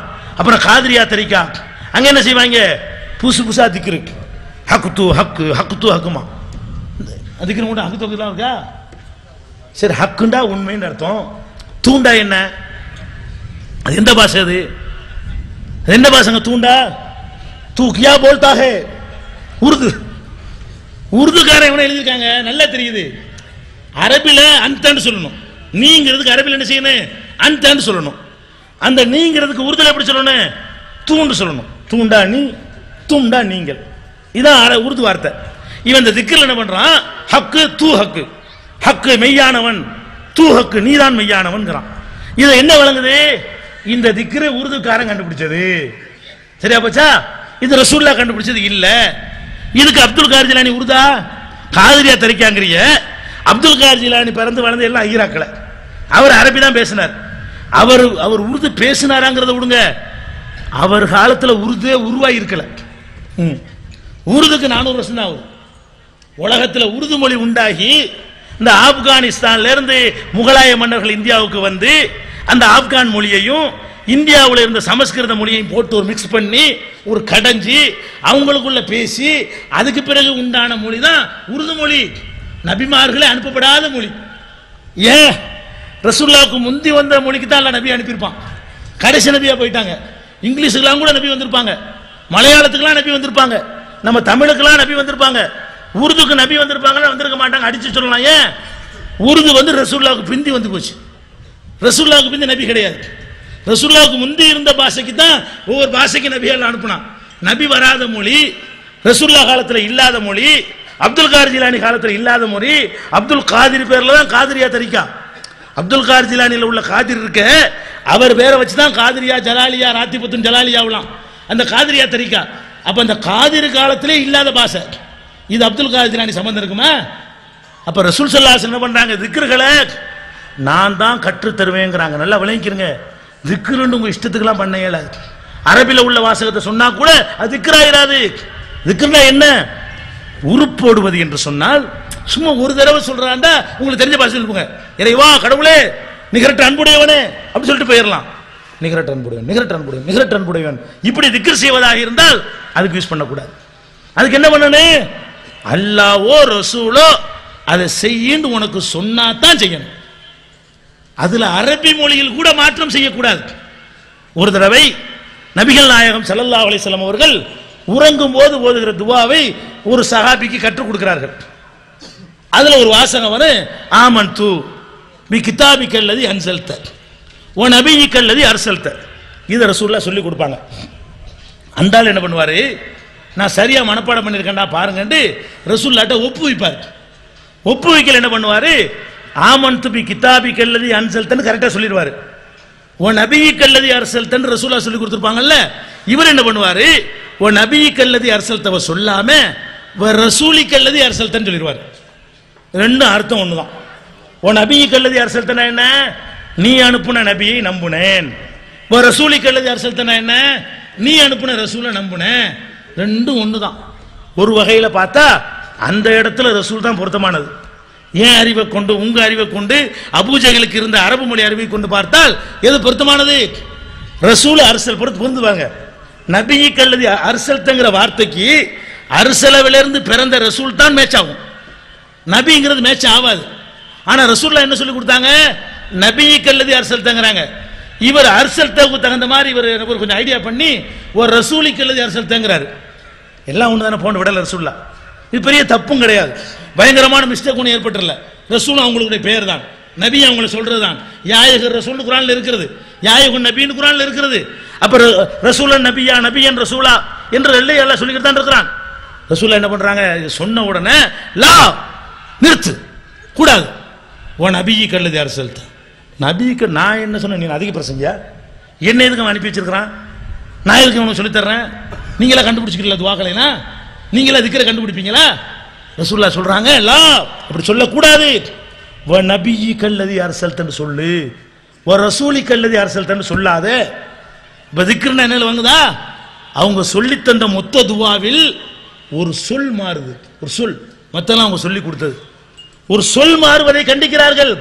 நீங்க என்ன பார்க்கறீங்க? அன்தல் ஹாதி அன்தல் ஹக்கு லைஸல் ஹாதி இல்லாஹுங்கறீங்க. இது உனக்கு எவன் சொல்லி தந்தா? இல்லல்ல இல்லல்லங்கறீங்க. அர்த்தம் இருக்காடா? கிறுக்கு பயல்வளாடா. லா இலாஹ இல்லல்லாஹ்க்கு அர்த்தம் இருக்குது. இல்லல்லண்டா என்ன? அல்லாஹ்வை தவிர, அல்லாஹ்வை தவிர, அல்லாஹ்வை தவிர, அல்லாஹ்வை தவிர இருக்கா இல்லையா? அல்லாஹ்வை தவிர இன்னும் நிறைய இருக்குன்னு வச்சுக்கலாம். அல்லாஹ்வை தவிர ஒண்ணு இல்லன்னு வச்சுக்கலாம். ஆனா அல்லாஹ்வை தவிர என்ன திக்ர்னு சொல்லி நம்ம என்ன பண்ணிட்டாங்க? அல்லாஹ்வை தவிர, அல்லாஹ்வை தவிர, அல்லாஹ்வை தவிர, அல்லாஹ்வை தவிர. இது என்ன அர்த்தம்? இது அல்லாஹ்வை தவிர லா இலாஹ இல்லல்லாஹ்னா அல்லாஹ்வை தவிர வணக்கத்திற்குரியவன் யாரும் இல்லை. மெசேஜ் இருக்கு, ஒரு கருத்து இருக்குது. நீ அல்லாஹ்வை தவிரன்னு சொல்லி கொடுக்குற. என்ன அல்லாஹ்வை தவிர என்ன? அல்லாஹ்வை தவிர நிறைய கடவுள் இருக்கிறாங்க எடுத்துருவோமா? இன்னொரு காதிரியா திக்ரு, இதெல்லாம் காதிரியா திக்ரு. ஹூ ஹூ ஹூ ஹூம்பாங்க. ஹூண்டா என்ன? அவன் அவன். இது ஒரு திக்ரா? அவன் அவங்கிற ஒரு திக்ரா? ஹுவதாங்க, ஹுவதான் ஹூங்குறாளா? ஹுவ ஹுவ ஹுவங்கிறத வக்குப்பு செஞ்சு படிக்கிறா. ஹூ ஹூ ஹூ ஹூ. இப்படி ஒருத்தர் புகழுவோமா? இப்ப சந்திரிகா மேடையில் வச்சுக்கிட்டு அவ அவ இவ இவ செருப்பு கட்ட அடிக்க மாட்டா. அடே உன் முதலமைச்சரை வச்சு படிப்பியா? ஜமாத் தலைவர் வச்சு படிப்பியா? அவன் அவன் இவன் இவன். அட அல்லாஹ் அவன் அவன் எப்ப சொல்லலாம்? ஏற்கனவே ஒரு தன்மையை சொல்லிவிட்டு ரஹ்மான் சொல்லிவிட்டு ஹுவ அவன்டா அந்த ரஹ்மான் அர்த்தம் வரும். சும்மா படர இந்த பிரதி பெயர் சொல்லணும் லமீர்னு சொல்லுவாங்க. இது எப்படி சும்மா ஹுவ ஹூபீங்க? திக்ருன்னு சொன்ன மாதிரி என்ன பண்ணிட்டாங்க? அல்லாஹ்வுக்கு பேர் இருக்க இவன் என்ன பண்றான்? ஹூ ஹூங்கறான், ஹக்து ஹக்குங்கறான், ஹஸ்பி ரப்பி ஜல்லல்லாங்கறான், மாஃபி கல்பி கைருல்லாங்கறான், போய் சொல்றான், நூறு முகமது ஸல்லல்லாங்கறான். இது நான் ரெண்டு பேரை படிக்கிறார் பாட்டா வர. ஹஸ்பி ரப்பி என்ன அர்த்தம் இருக்கு? ஹஸ்பி ரப்பி ஜல்லல்லான்னு அர்த்தம், மாஃபி கல்பி கைருல்லான்னு அர்த்தம். ஒரு கிராமரும் இல்ல, ஒரு இலவும் இல்ல, உளறாங்க இருந்துகிட்டு. கல்புல அல்லாஹ்வை தவிர யாருமே இல்லையா? இல்லையா? பொண்டாட்டிலாம் இல்லையா? பிள்ளைலாம் இல்லையா? அல்லாஹ்வை தவிர அப்படி இருக்க முடியுமா மனுஷனால? மாஃபி கல்பி கைருல்லான்னு போய் சொல்றதுக்கு பேர் திக்ர். கல்புல அல்லாஹ் நம்ம அல்லாஹ்வுக்கு அப்படி அர்ப்பணிச்சிட்டோம். அல்லாஹ்வை தவிர ஒன்றும் கல்புல இல்ல இல்லையா? செருப்பு கழட்ட தெரியாதா உனக்கு? பக்கம் ஒரு திட்டினா உனக்கு தெரியாதா? பேசினா தெரியாதா? எல்லாம் உனக்கு இருக்குது. அல்லாஹ்வை தவிர யாரும் இல்லைன்னு இருக்க முடியாது. அப்படி எவனும் வாழ இயலாது. அல்லாஹ்வுடைய ரசூல் அப்படி வாழல. தொழுதுகிட்டு இருக்கும் போது நாளை ரெண்டா தொழுது விட்டாங்க. அல்லாஹ்வுடைய ரசூல் சத்தம் போட்டு பிள்ளைகள் அழுவுறது விளங்குது, சுருக்கி தொழுதாங்க. பின்னாடி உள்ளதெல்லாம் ஒழுங்கா தொழுய யார்ப்பா சத்தம் போட்டது கேட்கிறாங்க. அப்ப மாஃபி கல்வி கைருல்லாண்டு வாழ இயலாது, வாழக்கூடாது, தடை இருக்குது. உலகத்துக்கு செய்யற எல்லா கடமையும் செஞ்சுக்கிட்டு ஒரு அளவுக்கு அல்லாஹ்வுக்கும் செய்யணும். அல்லாஹ்வுலே ஃபனாவாகிறதுங்கிற ஒரு சித்தாந்தம் கிடையாது. அப்ப இப்படி எல்லாம் சம்பூர்ணமாக்கப்பட்ட இந்த மார்க்கத்தில் நுழைந்து விட்ட பித்தலாட்டங்கள், தரீகாக்கள் ஒழிய வேண்டும், முரீதுகள் ஒழிய வேண்டும், கந்தூரிகள் ஒழிய வேண்டும், ஜியாரங்கள் ஒழிய வேண்டும், தாயத்து தட்டுகள் ஒழிய வேண்டும், கத்தம் பாத்தியாக்கள் ஒழிய வேண்டும், பூரியான் பாத்தியாக்கள் ஒழிய வேண்டும், இதுகள் எல்லாம் மதுஹபுகள் ஒழிய வேண்டும். இதெல்லாம் நபிகள் நாயகம் ஸல்லல்லாஹு அலைஹி வஸல்லம் காலத்தில் எந்த மார்க்கத்தை சம்பூர்ணமாக்கி அல்லாஹ் தந்தானோ அந்த மார்க்கத்தில் இவை இல்லை, இதுக்கு இடமில்லை. பின்னாடி தான் உருவாக்கப்பட்டது. அல்லாஹ் ரப்புல் ஆலமீன் என்ன மான லா இலாஹ இல்லல்லாஹ் அர்த்தம் வேற தப்பா சொல்றாங்களா? என்ன அர்த்தம் சொல்றாங்களா? லா இலாஹ இல்லல்லாஹ்னா அல்லாஹ்வை தவிர எதுவும் இல்லையா? அல்லாஹ்வை தவிர லா ஷைய இல்லல்லாஹ். லா இலாஹ்னு வந்திருக்கு. இலாஹ்னா வணங்கி வழிபடுவதற்கு உரியவன். அப்ப அந்த மாதிரி ஒரு இலாஹ் அல்லாஹ்வை தவிர யாரும் இல்லைன்னு சின்ன பிள்ளைக்கு விளங்குற மாதிரி இருக்கு. இவங்க என்ன பண்றாங்கன்னு கேட்டா அல்லாஹ்வை தவிர எதுவும் இல்லை, இதுவும் அல்லாஹ்தான், இதுவும் அல்லாஹ்தான், மலமும் அல்லாஹ்தான், மூத்திரமும் அல்லாஹ்தான். அவங்க சொல்லாதானே அர்த்தம் ஆகுது. இவங்க சொல்லப்படி பார்த்தீங்கன்னா எல்லாம் அல்லாங்கிறான். கேட்டா அதுக்கு ஒரு தத்துவம். நாம் ஏன் பாம்பை அடிக்கிறோம் தெரியுமா? அது பாம்பு வடிவத்தில் இருக்கிறது, அதனால அடிக்கிறோம். நீ தான் அல்லாதானடா, உனக்கு வடிவத்தை ஏன்டா நீ பார்க்கற? உனக்கு தான் கரெக்டா தெரியணும்ல, நீ அல்லாதானே. அது எந்த வடிவத்தில் இருந்தாலும் அல்லாதான் பாம்பா இருக்கிறான், அல்லாதான் பியா இருக்கான்னு கண்டுபிடிக்க வேண்டியான. நீ தான் அல்லாதானடா, வடிவத்திலிருந்து அடிச்சிருவியா நீ? நான் கேட்கிறேன், சின்ன விஷயம், இது விஷயத்தை விளங்குறதுக்கு பெரிய ஆராய்ச்சிலாம் வேண்டியதில்லை. இது எவ்வளவு பெரிய கூறுகட்டத்தனம் விளங்குறத. எல்லாம் அல்லாங்கிறீல, எல்லாம் அல்லாண்டா நான் அல்லா, நான் அல்லாண்டா எனக்கு முதல் தெரியணுமாடா தன்னாலேய. நீ சொல்லி கூட எனக்கு ஏத்துக்க முடியல என்னால. நான் அல்லாவா இருந்தா முதல்ல அல்லாவுக்கு தன்னை பத்தி முதல்ல தெரியணுமா இல்லையா? நான் தானே அல்லா, நீ தானே அல்லா, உனக்கு என்ன தெரியணும்? நான் தான் அல்லான்னு முதல்ல உனக்கு தெரியணும். எவனுக்காச்சும் நான் தான் அல்லான்னு தெரியுதா? கவலை கடவுளை நான் கத்துற, ஒருத்தன் செத்துட்டான், அல்லாஹ் செத்து போயிட்டான். யாரங்களை உடைச்செல்லாம் அல்லதானே உடைச்சான், விட்டுற வேண்டியான. ஜாரங்களை உடைச்சு தள்ளுனா யார் உடைச்சது? அதை அல்லதானே உடைச்சான், அல்லதான் உடைச்சான். இழுத்து போட்டு சாத்துங்க, அல்லாஹ் சாத்துறான்னு சொல்லிட்டு போடுங்க. அல்லாஹ் சாத்துறான், நீங்களா சாத்துறிய? அல்லாஹ் சாத்துறாங்க, ஊரை விட்டு விரட்டுங்க. நாங்கள் விரட்டவில்லை, அல்லாஹ் தான் விரட்டுகிறோம். அல்லாஹ் விளையாடுறீங்களா? இஸ்லாம் பிராக்டிக்கல் லைஃபுக்கு ஒத்து வரும். நீ சொல்லக்கூடியது உண்மையா இருந்தால் அதை கரெக்டா நீ நிரூபிச்சு காட்டு. நீ ஒரு விஷயத்தை சொன்னால் அது சம்பூர்ண மார்க்கம் சொல்றோம்ல, ஒரு சித்தாந்தம் சரி என்று சொன்னால் அது சம்பூர்ணமா சரியா இருக்கணும். அவன் அதை வாழ்ந்து காட்டணும். நான் அல்லாஹ் என்று சொல்லிவிட்டேன் என்று சொன்னால் அதுக்கு எதிராக எந்த ஒண்ணுக்கும் நான் பேசவே கூடாது. என்னை ஒருத்தர் அடிக்க முடியக்கூடாது. என்னை ஒருத்தர் அடிக்க வந்துட்டான்னா அல்லாஹ் அடி வாங்கிட்டான் தானே அர்த்தம். யார் அடிச்சது? அடிச்சதும் அல்லாஹ், அடி வாங்கினது அல்லாஹ், செத்ததும் அல்லாஹ், அடக்குனதும் அல்லாஹ். அப்ப நீ எங்களை திட்டவே கூடாது, அல்லாஹ் உங்களை திட்டிட்டு இருக்கிறான். நாங்கள் மேடை போட்டு பேசுகிறோம், காபிர் பத்துவா அல்லாஹ் கொடுத்தான்னு ஏத்துக்கிற வேண்டியதானே. அடே காபிர் பத்துவா கொடுத்ததா நீங்க மனுஷன் கொடுத்தானா அல்லாஹ் கொடுத்தானா? உங்க கருத்துப்படி அல்லாஹ் தானே கொடுத்துருக்கான். அல்லாஹ் தானே கூட்டம் போட்டீங்க, அல்லாஹ்களா சேர்ந்தானே மஷூரா பண்ணீங்க, அல்லாஹ்களா சேர்ந்தானே காபிர் பத்துவா கொடுத்தீங்க. அல்லாஹ் கொடுத்த காபிர் பத்துவாவை நாங்கள் ஏற்றுக்கொள்கிறோம். அல்லாஹ் எங்களை காபிர் பத்துவா கொடுத்து விட்டான், அல்ஹம்துலில்லாஹ்னு சொல்லு. அது என்ன நீ சொன்னா மட்டும் அல்லாஹ் மத்தவங்க சொன்னா இதுக்கு ஃப்ராடுன்னு வழங்குதா? இதெல்லாம் கிடையாதுங்க. இந்த மாதிரியான ஒரு சித்தாந்தம் எல்லாம் சில வார்த்தைகளை வைத்துக்கொண்டு நீ நீ எரியவில்லை, நீ எரியும் போது நீ எரியலைன்னு குர்ஆன்ல இருக்கும். இதெல்லாம் இருக்கலாம். என்ன அடிப்படை காரணம்? குர்ஆனுடைய சில வசனங்களை ஏற்குமாற விளங்கிட்டு வமா ரமைத்த இது ரமைத்த வலாக்கின்னல்லாஹ் ரமா. நபியே, நீங்கள் அந்த எதிரிகள் மீது கல்லை எரிஞ்சீங்களே, கைப்படி மண்ணை எரிஞ்சீங்களே, எரியும் போது நீங்க எரியல, அல்லாஹ் தான் எரிஞ்சான் அப்படின்னு இருக்கு. இதுக்கு என்ன அர்த்தம்? அல்லாஹ்வே அல்லாஹ்வே எரிஞ்சான் அப்படின்னு அர்த்தம் செஞ்சா அப்ப அதுல கொல்லப்பட்டாங்களா? அவங்க எல்லாம் அல்லாஹ் தான் கொல்லப்பட்டாங்க. அப்ப அந்த யுத்த காலத்துல எத்தனை சஹாபாக்கள் தானே கொல்லப்பட்டாங்க. அவங்க எல்லாம் யார் அல்லாஹ் கொல்லப்பட்டாங்களா? சஹாபாக்களே அந்த மாதிரி வார்த்தையை கொண்டு அல்லாஹ் யூஸ் பண்றான். நம்ம இது எப்படி விளங்குறது? குர்ஆன் மனிதர்கள் பேசுகிற பாஷையில் அருளப்பட்டது. இந்த சாதாரண விஷயம் விளங்கிட்டால குழப்பம் கிடையாது. குறைஷிகளுடைய பாஷையில் அந்த மக்கள் எப்படி பேசிக் கொள்வார்களோ அந்த பாஷையில் அருளப்பட்டது. இப்ப எங்க நாட்டை பொறுத்த வரைக்கும் பேப்பர் எல்லாம் எழுதுவான், நாங்கெல்லாம் மேடையில் பேசுவோம். எப்படி பேசுவோம்? மன்மோகன் சிங் பட்ஜெட் போட்டிருக்கிறாரே, இவர் போடவில்லை, சோனியா தான் போட்டார்கள். அதுக்கு என்ன அர்த்தம்? ரெண்டு பேரும் ஒண்ணு அர்த்தமா? சோனியா தான் பிரதமராக இருக்காங்க அர்த்தமா? பிரதமர் மன்மோகன் சிங் இல்லை, சோனியா தான் பிரதமர் அப்படின்னு எதிர்கட்சிக்காரங்க எங்க நாட்டில் பேசுவாங்க. ஏன்? மன்மோகன் சிங் சும்மா பொம்மை, தேர்ந்தெடுக்கப்பட்டிருக்காரு. சோனியா நினைச்சா தூக்கி போட்டுடலாம். சோனியா என்ன சொன்னாங்களோ செய்யணும். அவங்க ஆட்டு வைப்பாங்க, இவர் ஆடுவாரு. இவருக்குன்னு தனி அதிகாரம் கிடையாது, இவருக்கு பெரிய சக்தி ஒன்றும் கிடையாது. இப்படித்தானே இது புரிஞ்சுக்கிறோம். உடனே எப்படி புரிஞ்சுக்கிறது? இல்ல மன்மோகன் சிங் தான் சோனியாண்டா, அப்ப மன்மோகன் சிங் பொம்பளையா போயிட்டாரா? அப்படி வேணா வழங்குவானா? மன்மோகன் சிங் மாப்பிள்ளை யாருன்னு கேட்பானே எவனாச்சு? இல்ல மன்மோகன் சிங் தான் சோனியான்னு சொன்ன உடனே எவனாச்சும் இப்படி கேட்பானா? ராகுல் காந்தி மன்மோகன் சிங் வயிற்றிலிருந்து பிறந்தானே வேணா சொல்லுவானா? பிரியங்காவை 10 மாசம் சுமந்தவர் மன்மோகன் சிங் வேணா சொல்லுவானா? அடே மன்மோகன் சிங் தான் சோனியாண்டா என்ன அர்த்தம்? சோனியா பவர் கையில் இருக்குது, இவருக்கு பவர் இல்ல. அவங்க சொல்றது இவர் ஆட்டி படைக்கிறாரு, அதனால இவர் என்ன செஞ்சாலும் இவர் செய்யலன்னு சொல்லுவோம். மன்மோகன் சிங் பட்ஜெட் போட்ட பொழுது நீ எரிந்த போது எரியவில்லைன்னு இருக்குல்ல, அதே மாதிரி நான் சொல்லி காட்டுறேன். மன்மோகன் சிங் பட்ஜெட் போட்ட பொழுது மன்மோகன் சிங் போடவில்லை, சோனியா தான் போட்டாங்க. இது எப்படி விளங்கிடுவ? எங்க நாட்டில் ஜெயலலிதா மேல வழக்கு வந்த உடனே பன்னீர்செல்வத்தை முதலமைச்சர் ஆக்கினாங்க, ஓபிஏ. அப்ப கூட பேப்பர்ல என்ன எழுதுனா? பன்னீர்செல்வம் பேசியது பன்னீர்செல்வம் பேசியது இல்லை, ஜெயலலிதாவே பேசினார். அப்படின்னு என்ன அர்த்தம்? பன்னீர்செல்வம் பொம்பளை போயிட்டாரா? என்னப்பா சொல்ல வர்றீங்க? இது சாதாரண ஒரு விஷயம். என்ன அர்த்தம் இதுக்கு? முகமது என்ற ஒரு மனிதர் மண்ணை எரிந்தால் எவ்வளவு தூரத்துக்கு போகுமோ அவ்வளவு தூரத்துக்கு போகல.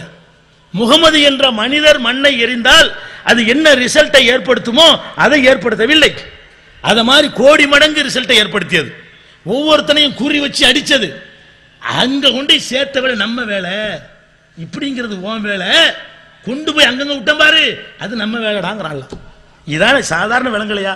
இது பெரிய தத்துவமா? இது பெரிய வியாக்கியானமா? இதுக்கு ஏற்குமாறா பேசுறதுக்கு பேரு ஒரு மார்க்க ஞானமா? இது மனிதன் பேசுகிற பேச்சு, உங்க பேச்சு, ஏன் பேச்சு, எல்லார் பேச்சிலும் இருக்கிறது. ஒரு பொம்மையாக இருக்கிற ஒரு ஜமாத்துல எப்படி தெரியல கோஷிக்கிறோட ஒரு ஜமாத்துல பொம்மையா இருக்கிறாரு, வேற ஒருத்தன் ஜமாத்தை ஆட்டி படைக்கிறான், இவர் ஆடலங்க அப்படின்னு சொல்லுமா இல்லையா? புருஷன் பொண்டாடிக்க சொல்லுவோமே, மேப்படியார் அவர் பேசல அம்மா பேசுறா சொல்லுமா இல்லையா? மேப்படியார் சில ஆளுக்கு பொண்டாட்டி கடுமையா இருப்பாங்க, நம்ம எப்படி பேசுவோம்? ஊழா பேசுறாங்க, ஓ பேசுறாங்க, அம்மா பேசுறா. அடே இதாண்ட அர்த்தம், என்னடா பெரிய தத்துவம் சொல்ல போறீங்க? இவர் பேசுறது அம்மா தான் பேசுறாங்கிறது எப்படி புரிஞ்சுக்கிட்டியோ அப்படி புரி. அங்க ஐடியா கொடுத்தது அவங்க, செய்ய சொன்னது அவங்க, அதை ஆடினது இவரு, எரிய சொன்னது அவன், அதுல அந்த நேரத்தில் பவரை ஏத்துனது அவன். இப்படி விளங்கிற இப்படி விளங்கல என்று சொன்னா அப்ப எரியும் போது மட்டும் ரசூலுல்லாஹ் அல்லான்றீல வாங்குனாங்கல்ல உஹதுல, அதுவும் அல்லாஹ்வா? பல்லு உடைஞ்சா அல்லாஹ் தான் உடைஞ்சா? அட எரியும் போது மட்டும் அதுக்கு மட்டும் அல்லாஹ்னு கொண்டு நிப்பாட்டிக்கிறிய, வாங்குனாங்களே பல்லு உடைஞ்சிச்சே ரத்தம் கொட்டிடுச்சே அதுவும் அல்லாஹ் தானே? அப்ப அல்லாஹ் தான் செத்து போயிட்டானா? அல்லாஹ் செத்து போயிட்டாதான் மக்கள்கிட்ட வந்து பரவணுச்சா? இதெல்லாம் கிறுக்குத்தனம். சில விஷயங்கள் இலக்கியமாக சொல்லப்படுவது உண்டு. எப்படி இலக்கியம்? இலக்கிய எல்லா மொழியிலும் இருக்குங்க, குர்ஆன்லயும் இருக்குது, ஹதீஸ்ல இருக்குது, உங்க பேச்சில் இருக்குது, என் பேச்சில் இருக்குது. அந்த இலக்கியத்தை இலக்கியமா புரிஞ்சுக்கணும். நேரடியா சொல்றத நேரடி விண்முட்டும் கோபுரம்னு சொல்லுவான். எந்த கோபுரமாச்சும் விண்ண போய் முட்டுமா? இருக்கிறத விட கொஞ்சம் பெருசா இருந்தா விண்முட்டுவான். எல்லாம் 100 அடியில இருந்தா 110 அடியில ஒரு கோபுரம் இருக்குன்னு வைங்களேன், விண்முட்டும் கோபுரங்கள் அப்படிமா. விண்ண போய் கோபுரம் முட்டுமா? 110 அடி இருக்கு அதிகபட்சமா போனா. இதுக்கு என்ன அர்த்தம்? உள்ளதுல பெருசுன்னு விளங்கிட்டு போயிருமே தவிர விண்ண முட்டுது பாருங்க. விண் முட்டும் சொல்லிட்டான்ல, விண்ண முட்டும் கண்டிப்பா முட்டிக்கிட்டு தான் இருக்குது, வானத்தில் ஒட்டிக்கிட்டு தான் சொல்ல முடியுமா? இது மாதிரியான விஷயங்கள். அதே மாதிரி பொம்பளைய பாக்குறோம், என்னமா பிரகாசிக்கிறாள், அப்ப லைட்லாம் அமைச்சு எவ்வளவு பண்ணி படி வச்சிருவோமா? அது அர்த்தம் என்ன பிரைட் என்ன பிரைட்? ஒரு பொம்பளைய பார்த்துட்டு என்ன வெளிச்சம் என்ன பிரைட்டுங்கிறான், இதுக்கு என்ன அர்த்தம்? அட கொஞ்சம் நல்லா இருக்குன்றது அவ்வளவு விட்டு அதோட விட்டுக்கணுமே தவிர லைட்டுக்கு எல்லாத்தையும் ஆஃப் பண்ணு, போக்கஸ் எல்லாம் வேணாம், ஒரு பொம்பளை கொண்டு அங்கே விடு, இங்க ஒரு பொம்பளை போடு, இப்படி வழங்கினா கிறுக்கனா இல்லையா? அப்படித்தானே வழங்குறாங்க. இத இலக்கியமாக சொல்லப்பட்ட வார்த்தைகளை இலக்கியமா வழங்கிக்கிறங்க. ஒரு மனிதனை சொல்லுவோம், இவர்தான் சூரியன், இவர் தான் சந்திரன், அதுக்கு என்ன அர்த்தம்? பகல்ல எல்லாம் வந்தாருன்னா ராத்திரிலாம் பகலா போயிருமாப்ப, பகல்ல ஓடி ஓடி ஒழிஞ்சுக்கிட்டாருன்னா எட்டா போயிருமாப்ப. சூரியன் என்ன அர்த்தம்? கொஞ்சம் எல்லாம் தெளிவா இருக்கிறான்னு அர்த்தம், விவரமா இருக்காருன்னு அர்த்தம். இப்படியாக நீண்ட கை உடையவனு நம்ம நாட்டில் சொல்லுவாங்க, கம்பி என்றாமாங்க. கம்பி என்றானா 1 2 என்றானா? கம்பி அப்படி அர்த்தம் செய்யறது. கம்பி என்றான் யாருக்கு சொல்லுவாங்க? உங்க நாட்டில் வழக்கம் இருக்கா? கம்பி என்றானா என்ன? ஜெயிலு. ஜெயில என்ன சொல்லுவாங்க? எப்படியா கம்பி எண்ணிட்டு இருக்கிறான், என்ன கம்பி உடனே என்ன செய்யறது? ஓ, ஒரு கம்பி கடையில் இருந்து கொண்டு கம்பி எண்ணி வித்துக்கிட்டு அப்படி அர்த்தம். அடே கம்பி என்றான என்ன அர்த்தம்? ஜெயில அடைச்சிட்டானா கம்பியை தான் பார்த்துக்கிட்டே இருக்கணும், அதைத்தான் வேற ஒன்றும் செய்யல. ஜெயிலுக்கு போனா அந்த கம்பி கிட்டே தான் நிற்பான், வேற ஒன்னையும் பார்க்கல, உலகமே தெரியாது. பார்க்குமே என்ன தெரியுது? கம்பி என்ற மாதிரி தெரியும். அதுக்காக வேண்டி எப்ப பார்த்தாலும் கம்பி என்ற தவிர வேற வேற இல்லைன்ற ஒரு இலக்கியமாக கம்பி என்றான்னு சொல்லுவான். முடிச்சவுக்குறான்னு சொல்லுவான். முடிச்சவுக்குறான் என்ன அர்த்தம்? வேட்டில் அப்படி அர்த்தமா? முடிச்சு அவுத்துக்குறான்னு அர்த்தமா? முடிச்சவுக்குறான்னு அர்த்தம். அந்த காலத்துல சுருக்கு போய் வச்சிருப்பாங்க எங்க நாட்டில எல்லாம், பணம் வச்சுக்கிறது. மணி பர்சன் அப்ப கிடையாதுல, சுருக்கு போய் கட்டிக்குவாங்க இடுப்புல, அதை முடிச்சு போட்டுப்பாங்க, அவுத்து போட்டு போயிருவாங்க. பிக் பாக்கெட்டுக்கு முடிச்சு வைக்கிறேன்னு பேர். இப்ப முடிச்சு வைக்கிறான்னு முடிச்சுலாம் இல்லை, பாக்கெட்லாம் எடுத்துட்டு போனா சொல்ல முடியுமா? முடிச்சு வைக்கிறது என்பது முடிச்சு ஆரம்பத்தில் இந்த செயல் ஆரம்பிக்குது, பிறகு என்ன அர்த்தமா மாறிக்கிருச்சு, இப்படி ஒரு அர்த்தத்துக்கு வந்துருச்சு. அதனால குர்ஆனை பொறுத்த வரைக்கும் வணக்க வழிபாடுகள் கொள்கைகளை சொல்லும் பொழுது நேரடி வார்த்தைகளால் சொல்லும். நல்லா விளங்கிருங்க குர்ஆனை. உங்களை குழப்பாமல் இருக்க நீங்க நினைத்தீர்களே ஆனால் தொழுவுங்கள் இருக்குல்ல, அதுக்கு வேற மாதிரி இலக்கியம்லாம் அல்ல சொல்ல மாட்டான். தொழுகை நிலைநாட்டுமா. ஜக்காத்து கொடுக்க சொல்லும் போது அதுக்கு ஒரு இலக்கியத்தை எல்லாம் சொல்லி சொல்ல மாட்டான், நேரடியா சொல்லுவான். குத்திபா அலைக்குமுஸ் ஸியாம், நோன்பு உங்கள் மீது கடமையாக்கப்பட்டது அப்படின்னு சொல்லுவான். இது சட்ட திட்டங்கள்ல எந்த விதமான மறைமுக அர்த்தமும் கிடையாது. சட்டம் நேரடி வார்த்தையா தான் இருக்கும் உலகத்துல, எந்த லாங்குவேஜ்ல இருந்தாலும். இல்லைன்னா வளைச்சி தப்பு ஆகிட்டு போயிருவாங்க, இஷ்டத்துக்கு வியாக்கியானம் கொடுத்துருவான். சட்ட வார்த்தைகளை பொறுத்த வரைக்கும் 2 அர்த்தமுடைய இலக்கிய சொற்கள் பயன்படுத்தப்படாது. உதாரணம் சொல்லும் பொழுது உதாரணம் எப்படி சொல்லுவோம்? உனக்கு உதாரணம் சொல்றதா இருந்தா நானே இவ்வளவு உதாரணம் சொன்னேன், சந்திரியா உதாரணம் சொல்றேன், மன்மோகன் சிங் உதாரணம் சொல்றேன். இப்படி உதாரணம் சொல்லும் பொழுது கொஞ்சம் ருசிக்கிறதுக்காக வேண்டி சொன்னா கேட்க நல்லா இருக்கும். அதுக்காக வேண்டி எல்லாம் என்ன செய்வான்? உங்கள் பொருளாதாரங்களை செலவழிக்கிறீர்களே, அதுக்கு உதாரணம் என்ன தெரியுமா? ஒரு நெல்லை விதைக்கிறீர்கள், அது முளைக்கிறது, 7 கதிர்களை விடுகிறது, ஒவ்வொரு கதிரிலும் 100 நெல்மணிகள் இருக்கிறது, மொத்தம் 700 ஆகிவிட்டது, இப்படி தருவேன் மாலாம். ஒரு ருசிகரமா சொல்றது. சில செய்திகளை சில வாக்களிக்கிறதை சொல்லும் பொழுது, சில ஓமானங்களை சொல்லும் பொழுது, சில உதாரணங்களை சொல்லும் பொழுது, சில வரலாற்று நிகழ்வுகளை சொல்லும் பொழுது, அந்த நாட்டில் உள்ள இலக்கியத்தில் அரபியர்கள் எதையெல்லாம் ருசிகரமாக கருதினார்களோ அந்த மாதிரியான வார்த்தைகளை விட சிறந்த வார்த்தைகளை போட்டு அல்லாஹ் சொல்லுவான். அதுக்கு அந்தந்த இடத்துல கரெக்டா புரிஞ்சுக்கிட்டோம்னு சொன்னா இந்த குழப்பங்கள்லாம் வராது. இதுதான் அடிப்படையான விஷயம். இந்த லா இலாஹ இல்லல்லாஹுக்குலாம் பெரிய மறைபொருள்லாம் ஒன்றும் கிடையாது. வணங்கி வழிபட்டு எல்லா விதமான சட்டம் வகுக்கிற அதிகாரத்துக்கும் உரிய ஒரே ஒருத்தன் அல்லாஹ்வை தவிர யாரும் இல்லாம எஜமான், நம்ம அடிமை, அதை தவிர இதான் அர்த்தம். இதை புரிந்து கொண்டவர்களாக அல்லாஹ் ரப்புல் ஆலமீன் உங்களையும் என்னையும் ஆக்கி அருள் புரிவானாக. வாக்ருதாவானா அல்ஹம்துலில்லாஹி ரப்பில்